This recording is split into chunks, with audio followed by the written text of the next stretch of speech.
Ο Παραλαπίπας είναι στο δωμάτιο του και παίζει όλη μέρα PlayStation.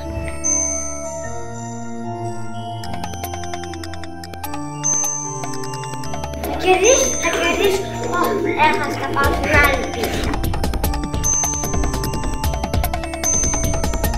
Θύμωσα. Τα παιχνίδια του Παραλαπίπα ήταν στιγμωμένα μέσα στην κούτα. Δεν τα έπεσε κανένας. Ήταν πολύ στεροχωρημένο. Παραλαπίπα, σταμάτα να παίζει PlayStation. Το μυαλό σου κουκούδισε. Αχ, πιάστηκα μέσα σε μια κούτα. Δεν θα παίξει μαζί μου, επιτέλους. Καλύτερα να περνούσε το λάφο. Ήταν πιο άνω. Και να σκουριάζουν οι βίδες που εκεί πίσω. Πιάστηκα. Θα πάω στο σπίτι του Γιάννη. Θα φύγα, παιδιά.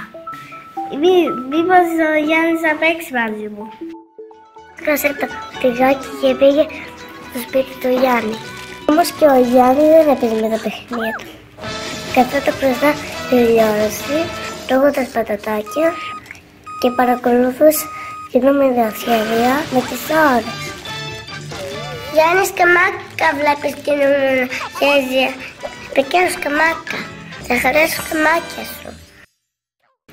Το φορτηγάκι γύρισε στο σπίτι του Παραλαπίπα στενοχωρεμένο, γιατί δεν κατάφερε τίποτα.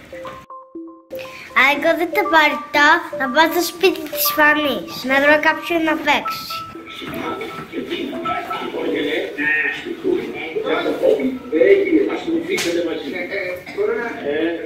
Θα τη κλείσεις επιτέλους η τηλεόραση!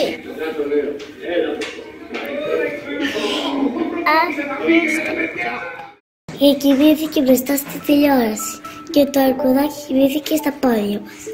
Το πρωί περίμενε να παίξει μαζί της. Όταν ξύπνησε το πρωί, έβλεπα ότι λύσε την οργή. Και το αρκουδάκι γύρισε πάλι στα άλλα παιχνίδια. Εγώ θα πάω στο σπίτι της Μαρίας. Μήπως και τη βρω ελεύθερη για να παίξει μαζί μου.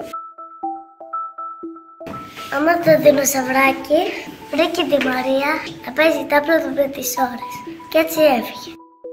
Εγώ να πάω στο Μαριλής, σίγουρα να παίξουμε μαζί.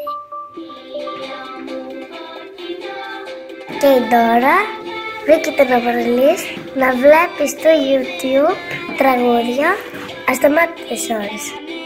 Και σηκώθηκε και έφυγε. Τα παιχνίδια δεν διόρισα γιατί γύρισε πίσω. Τι έπαθαν τα παιδιά?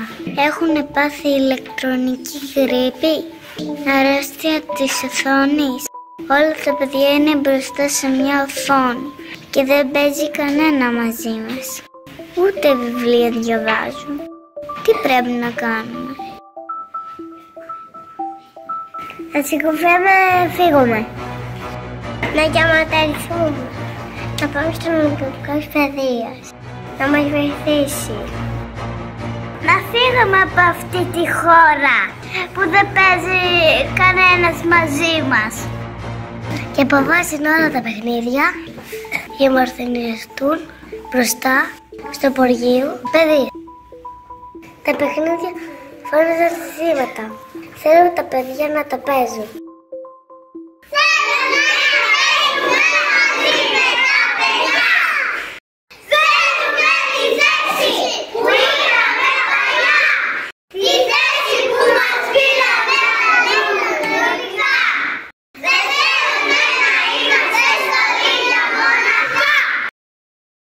Ο Υπουργός Παιδείας υποστηρίζει τα παιχνίδια ότι θα δώσει στα φτωχά παιδιά.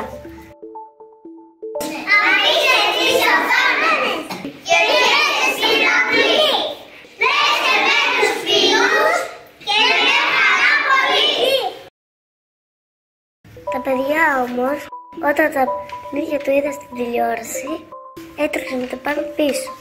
Και τους υποθέθηκαν ότι θα παίζουν μαζί τους και θα αφήνουν τα τάμπλετ και τα κινητά στην άκρη.